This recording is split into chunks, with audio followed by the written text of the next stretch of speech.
Alors, je suis très heureuse d'accueillir une autre participante de Simplifie ta garde-robe, Evelyne. Et je veux discuter avec elle aujourd'hui de sa garde-robe d'été. En fait, je lui ai demandé de faire un constat, d'observer sa garde-robe d'été, qu'est-ce qui a fonctionné, qu'est-ce qui a moins bien fonctionné, sous les quatre aspects. Donc, les aspects qu'on regarde dans le programme Simplifie ta garde-robe, c'est la colorimétrie, l'ADN ou le style, la morphologie et évidemment tout ce qui est gestion de la garde-robe. Donc, Evelyne, dis-moi, sous quel aspect as-tu analysé et observé ta garde-robe d'été pour, évidemment, l'année prochaine, reprendre des bons coups ou au contraire, améliorer des choses et aussi, éventuellement, ta garde-robe d'automne qui va s'installer, tu vas pouvoir transposer donc des observations dans ta future garde-robe, en fait, de la prochaine saison. Alors dis-moi, sous quels aspects as-tu observé ta garde-robe d'été? Moi, ce qui est ressorti le plus, il y a deux aspects. Il y a vraiment comme tout ce qui concerne la garde-robe, la gestion de la garde-robe.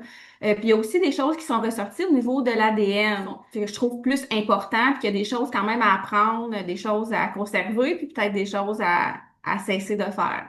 Parce que c'est important quand tu observes ta garde-robe. Tu sais, mettons, tu fais ta saison, puis ou tu es dedans ta saison, puis tu as une insatisfaction. Donc, l'idée, c'est pas juste dire, oh, puis je m'en vais magasiner pour régler cette insatisfaction-là, ce mal-être-là, mais c'est de prendre un recul puis de dire, OK, qu'est-ce qui fonctionne pas? Est-ce que c'est les couleurs qui fonctionnent pas? Est-ce que j'ai assez de couleurs ou au contraire, est-ce que j'ai des couleurs qui se mixent pas ensemble? Est-ce que c'est une question de style ou d'ADN ou c'est une question de morphologie? Il me semble que je me trouve plus grosse ou plus petite, il y a quelque chose qui ne fonctionne pas. Ou encore, est-ce que c'est une question de gestion de garde-robe? En as-tu trop de vêtements? Est-ce que les ratios sont bons? Est-ce que tu as les bonnes catégories? Donc, toi, ta garde-robe a un petit peu plus parlé au niveau ADN style. En fait, du moins, tes observations ont été un petit peu plus centrées sur ADN ou style et aussi la garde-robe. Alors, dis-moi, côté ADN ou côté style, qu'est-ce que tu as observé que tu vas pouvoir transférer ou encore modifier pour ta garde-robe d'été 2026, mais aussi qu'est-ce que tu vas pouvoir transférer comme information pour ta garde-robe d'automne? Ben, au niveau de l'ADN, tu sais, moi, c'était assez clair, là, tu sais, avec les tests, tout ça, tu sais, je le sais que je suis une naturelle créative. Puis ce que j'ai, tu sais, je dirais que l'ensemble de ma garde-robe répond quand même à ces deux archétypes-là. Mais quand même, je trouvais ça intéressant de voir qu'à l'été, particulièrement, il y a quand même des petites choses de l'archétype romantique que je me suis comme surprise à aimer. Puis j'en ai introduit comme deux vêtements là, que je trouvais qu'il y avait des petits aspects romantiques dedans. Puis je les ai portés. C'est des hauts, là. Il y en a un que c'est comme un haut blanc avec comme des petits trous en pointelle. Tu sais, je trouvais que ça Ouais. faisait un peu romantique. Puis l'autre, c'est un chemisier dans un tissu comme super fluide à manches longues. C'est un fond blanc avec des fleurs vertes. Donc, c'est une couleur quand même intense. Fait que, tu sais, c'est venu, je trouvais ça intéressant parce que c'est comme couleur plus créative, mais quand même un chemisier fleuri dans un tissu super fin, fluide. Ça, tu sais, ça fait comme un petit peu plus comme romantique. Puis, tu sais, ça, je trouvais ça intéressant de faire ce test-là. J'ai pris comme une chance. Puis, mais Mhm. je les ai portés tous les deux quand même beaucoup. Puis, je sais que je vais les reporter l'été prochain aussi. Donc, ça, je retiens ça quand même, qu'il faut être un petit peu ouverte. Tu sais, des fois, l'été, c'est ça. L'été, on peut avoir des goûts peut-être un peu différents. En même temps, je prends note que, tu sais, l'aspect romantique pour d'autres saisons, c'est possible qu'il soit pas là. Tu sais, à l'automne, je trouve que les vêtements sont très différents. On rembarque dans des tricots, on rembarque dans des chemisiers avec des tissus plus, c'est plus fermé, plus des tissus plus épais, tout ça, tu sais, je le vois moins. Mais je vais regarder, je vais ouvrir l'œil tout d'un coup, mais je pense que ça va peut-être pas se reproduire dans les autres saisons. Puis c'est correct d'ajouter quelques éléments d'un autre archétype, mais en toute connaissance de cause, donc sans nécessairement partir carrément dans un sens opposé. Puis, il faut dire aussi que l'archétype créatif, elle est créative. Donc, elle va être attirée par plein de choses aussi. Ouais. Donc, ça se peut que la créative est, tu sais, parce que je prends les tissus de la créative, souvent c'est le tissu du feeling du moment qu'elle va choisir, hein. Elle est un petit peu moins stricte que, mettons, la classique ou la chic. Donc, tu sais, je suis pas surprise que tu me dises qu'on on dirait que j'ai besoin de plus de, mettons, de tissus différents, plus de fluidité et tout ça. Bon, il y a différents aspects dans la romantique, bien évidemment, tu n'es pas obligé de tout prendre, mais Mhm. il y a aussi la vibe estivale nous apporte à, tu sais, on est en congé, en vacances, bord de plage. Il y a comme aussi une vibe qui nous amène des fois à ne peut-être pas être 100% comblé avec notre ADN de base. On dirait que ça fonctionne pas dans le moment ou dans le contexte. À ce moment-là, tu fais bien, tu sais, de t'adapter, de dire, ben, je vais aller chercher quelques tissus peut-être plus souples, des tissus un petit peu moins structurés parce que la vibe est là, mais sans me dénaturer. Je vais m'assurer que ma couleur reste, exemple, naturelle. Je vais m'assurer que, bon, etc. Donc, c'est intéressant. Puis tu as raison, je pense que, tu sais, romantique, euh, en n'étant pas romantique à la base, je pense que c'est bien de peut-être là, l'éviter pour l'automne, hiver, etc. Mhm. Mais il reste qu'une personne qui est essentiellement romantique pourra, d'une certaine façon, évidemment, avoir son ADN, son archétype romantique dans sa garde-robe avec certains aspects, bien évidemment, romantiques. Et dis-moi, tu m'as aussi parlé qu'au niveau de garde-robe, gestion de garde-robe, tu as fait beaucoup de constats.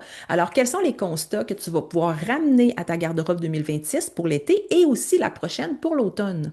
Ouais, au niveau de la garde-robe, ça pour moi, c'est ça qui a le plus transformé dans le fond ma garde-robe, c'est cette formation-là, mais c'est aussi comme la méthode. Moi, c'est ça, on dirait que ça m'a comme donné une structure Oui, pour gérer la garde-robe, mais pour préparer aussi la garde-robe la prochaine saison. Puis moi, c'est ça que je me rends compte, c'est plus je prépare les choses, ben plus ça va vite. Tu sais, des fois, on peut trouver que c'est long, tu sais, de faire un tri, puis là, de réessayer ses vêtements, puis de faire une liste d'achats, tout ça. Mais c'est comme un investissement. En tout cas, pour moi, je trouve que c'est vraiment payant parce qu'après, j'économise tellement de temps. Tu sais, moi, ça, c'est ça que j'aime beaucoup. Puis pour la garde-robe d'été, ça a vraiment bien fonctionné. Tu sais, j'ai suivi comme la méthode, là, tu sais, j'ai fait mon tri, puis j'ai regardé qu'est-ce qui fonctionnait, qu'est-ce qui fonctionnait plus. J'ai regardé c'était quoi les essentiels. Je me suis fait une liste d'achats avant d'aller oui, magasiner, ce que je ne faisais jamais. Tu sais, je pense que c'est rare les gens qui font ça, mais tu sais, maintenant, c'est quelque chose qui m'apparaît évident. Tu sais, on va pas. Là, des fois, je fais la comparaison. C'est une drôle de comparaison, mais je me dis, on va pas à l'épicerie sans liste. Mais moi, je vais plus magasiner des vêtements sans liste, à moins que je me donne comme règle de dire, ben, je vais vraiment regarder puis je vais rien acheter. Tu sais, des fois, je vais faire ça. Mais, tu sais, partir à l'aventure, là, puis d'acheter à peu près ce que je vais trouver, tu sais, ça, j'ai comme arrêté de faire ça. Mais ça fonctionne beaucoup mieux. oui, Donc, j'ai vraiment pu, tu sais, aligner le nombre de vêtements sur les besoins réels. Tu sais, on se rend compte qu'on n'a pas besoin de vêtements tant que ça, ou on en a besoin moins qu'on pensait. Tu vois, moi, je me suis retrouvée avec une garde-robe de 50 items qui est en deçà, dans le fond, de la cible même de la garde-robe simplifiée, tu sais, qui est comme 60. J'étais étonnée, tu sais, de me dire, ah, je suis à 50. Ça veut dire que je pourrais en acheter encore 10. Mais pour vrai, je regardais, ben voici les bas, les hauts, les camisoles, les chaussures. J'avais ce que j'avais de besoin. Je me suis dit, ben je vais m'arrêter là, puis je vais regarder, tu sais, est-ce que parce que ça me faisait quand même un nombre de looks supérieur à ce que j'ai besoin en théorie. Donc, je me suis dit, ça devrait aller. Puis finalement, effectivement, pour vrai, j'avais assez de vêtements. Même il y a des vêtements, je me suis dit, ah, j'ai comme pas eu le temps de les porter tant que ça parce que ça fait beaucoup de looks. Puis là, ben, oui, selon nos activités, ben, tu sais, le week-end, le travail, tout ça, ben, tu sais, c'est ça. Tu sais, moi, tu sais, tu sais, il y a des gens, des fois, ils peuvent avoir l'impression de porter trop souvent les mêmes vêtements puis ils se tannent. Mais moi, je trouvais que c'était suffisant. Ça faisait comme un gros roulement, je trouvais, de look. Puis le matin, c'était pas compliqué de dire ah, tiens, je vais mettre ça avec ça. Puis Fait que ça rejoint comme mon côté créatif, que tu sais, le matin, j'aime ça, savoir qu'il y a plein de combinaisons possibles. Puis selon comment je file, ben, je vais trouver facilement, tu sais, ah ben ça avec ça, ça va être parfait. Puis c'est pas compliqué, ça prend 5 minutes. Donc ça l'a vraiment bien fonctionné. Fait que moi, ce que je retiens, c'est la méthode, puis je vais la refaire pour la garde-robe de l'automne. oui, Tu sais, moi, bon, on en avait déjà parlé ensemble, mais un des problèmes que moi j'avais avant la garde-robe simplifiée, c'est que je trouvais que je passais beaucoup de temps à magasiner. magasiner en ligne, puis magasiner aussi dans les magasins. Puis, tu sais, pour moi, là, ça commençait à être vraiment, tu sais, vraiment un problème. Là. Je trouvais qu'il y avait beaucoup de perte de temps, puis que finalement, je n'étais pas plus satisfaite de ma garde-robe, tu sais. Puis, fait que Exact. c'est ça, c'est comme on dit qu'on tourne en rond, tu sais, on cherche quelque chose qu'on trouve jamais. Tu sais, Qu'est-ce moi, que tu ça. cherches dans le fond? Tu sais, c'est quoi C'est tu ça, cherches dans le qu'est-ce qu'on fond? cherche? J'avais l'impression de chercher comme une aiguille dans une botte de foin. Tu sais, c'est comme, Mhm, mais c'est quoi que je cherche? Je vais le trouver quand? Puis je vais le trouver où? c'est Puis ça. ça, c'est ça, c'était comme frustrant. Des fois, je payais cher des choses, finalement, me rendre compte que je les portais pas tant, ou je m'étais comme un peu trompée, mais là, ils ont été portés, ils ont été lavés, je suis pris avec. Fait que, tu sais, c'est ça, ça devenait comme un peu frustrant, mais en faisant cette façon-là d'organiser la garde-robe, de partir magasiner avec une liste, puis de m'y tenir. Moi, j'ai eu des mois entiers sans magasinage, là. Moi, la dernière fois que j'ai fait un achat pour la garde-robe d'été, c'était genre le 2 juin, il me manquait une camisole blanche, je l'ai trouvée, je l'ai achetée, puis j'ai pas remagasiné de l'été. J'ai recommencé à magasiner un petit peu au mois d'août, mais là, je commence à regarder des trucs d'automne. C'est Ben pas, oui. pour moi, c'est comme la même, c'est pas la même chose, tu sais. Mais pour l'été, après, tu sais, tout le mois de juin, juillet, août, sans, tu sais, c'est ça, c'est comme si ça ferme un peu le dossier. Moi, ça me fait vraiment du bien pour vrai, là. C'est comme une tâche de moins à faire. Puis c'est Tu sais, comme, c'est l'agitation mentale qui est toujours, toujours, toujours là. Tu sais, toujours être en train de magasiner, tout ça, c'est pas sain, c'est pas normal. T'as pas besoin d'être toujours être en train de magasiner. Tu sais, tu me disais aussi tantôt que, ah, il y a des gens qui se tannent avec, tu sais, de leurs vêtements. Puis toi, tu me disais, ben, je me tanne pas, j'en ai moins, mais je me tanne pas. Celles qui se tannent de leurs vêtements, c'est parce qu'ils n'achètent pas les bons vêtements. Les vêtements qui correspondent à leur ADN mode. Le secret, il est là en grande partie pour une bonne partie de ta satisfaction vestimentaire. Si tu achètes du naturel parce que oh, c'est la mode, si tu achètes plus des aspects classiques parce que oh, mon dos au bureau, c'est ça, si tu dis oh, mon dos, je suis tannée, je m'en vais dans de la couleur parce que je suis tannée, tu t'éparpilles et tu ne t'habilles pas selon qui tu es vraiment. Ta personnalité, le profonde, elle se traduit en vêtements, en accessoires et en chaussures, mais il faut que tu le saches. Une personnalité profondément classique, ça se traduit comment en vêtements? Là, j'ai pris l'exemple de classique. Ça ouais. pourrait être chic, naturel. Puis si tu as un mix de deux, comment tu départages tout ça? Donc, Mhm. fonctionner avec moins. Il ne faut pas avoir peur de dire, ah, ben, je vais me tanner. Non, parce que là, évidemment, tu vas avoir, tu fais les autres programmes et tu découvres ton ADN mode. Et là, ça fait Eureka. OK, je m'éparpillais bien trop à gauche et à droite ou tu te laisses influencer par les tendances. Ça, c'est une autre histoire aussi. Mhm, Donc, mhm. voilà, la méthode, c'est ce que tu vas C'est transférer l'année prochaine et pour la suivante.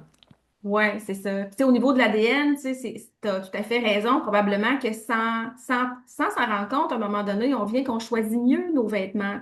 Exact. Parce que, tu sais, justement magasiner avec une liste, de plus être aligné sur les besoins, puis d'apprendre à connaître l'ADN aussi, tu sais. Veut pas, à un moment donné, c'est pas vrai que tous les vêtements nous conviennent. C'est une minorité de vêtements qui nous convient. C'est juste que faut comme développer un peu nos antennes pour les repérer plus facilement. Puis ça, je pense que c'est de connaître son ADN. Tu sais, moi, je pense qu'une grosse partie de l'insatisfaction que j'avais, c'est que ma garde-robe était devenue très, très, très naturelle, genre 90-95% naturelle. Puis là, il n'y avait plus de créatif dans ma garde-robe. Mm.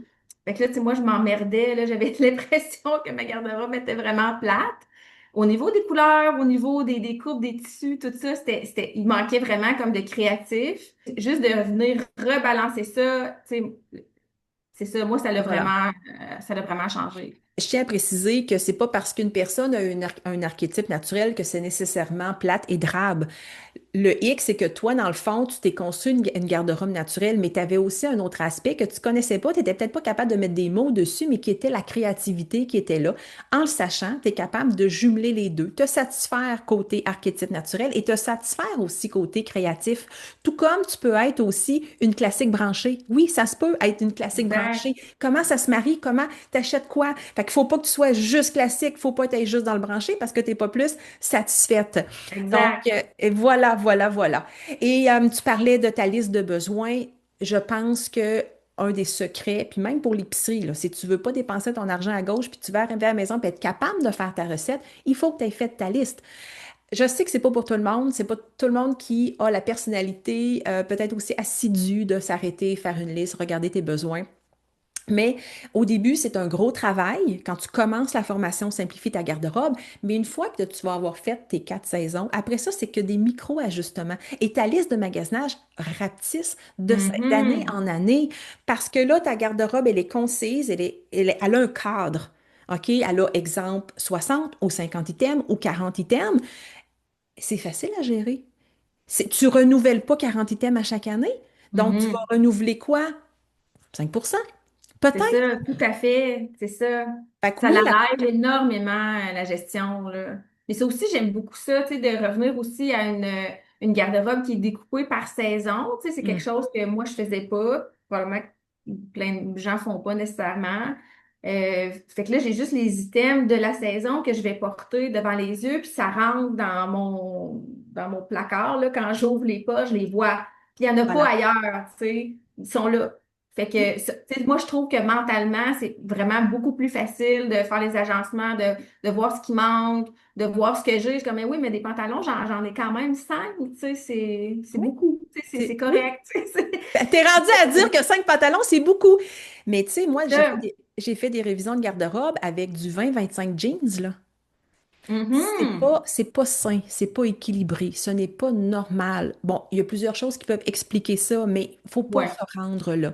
Et le fait, comme tu le mentionnais, qu'on fonctionne avec 4 garde-robes, donc une par saison, et que dans ton placard, tu n'as que tes vêtements, dans ce cas-ci, été, tu te tannes pas, là, de voir ton tricot noir, ton mérino, ton ci, ton ça. exact. Donc, quand on parlait de cette année des vêtements, si tu fais 3 mois, grosso modo, avec une garde-robe et tu rechanges après, comme là, on s'en va bientôt dans l'automne, c'est excitant de ressortir qu'est-ce que tu as caché de l'automne parce que tu les as pas vus, tu t'es pas tanné pendant le reste de l'année. Donc, oui, ça, c'est un des secrets de fonctionner à 4 saisons. Et si je comprends bien, tu vas conserver cette méthode-là. Ouais, absolument, absolument. Super. Evelyne, ce fut vraiment intéressant de t'entendre sur tes observations que tu as faites de ta garde-robe d'été, des observations que tu vas transposer sur ta garde-robe d'été 2026, mais aussi, il y a beaucoup d'informations que tu vas pouvoir répéter, évidemment, dans ta garde-robe d'automne qui, bientôt, va s'installer. Ce fut un plaisir. Merci beaucoup de Merci. ta participation. On se dit à bientôt, puis on se reparle. Ciao! Ciao.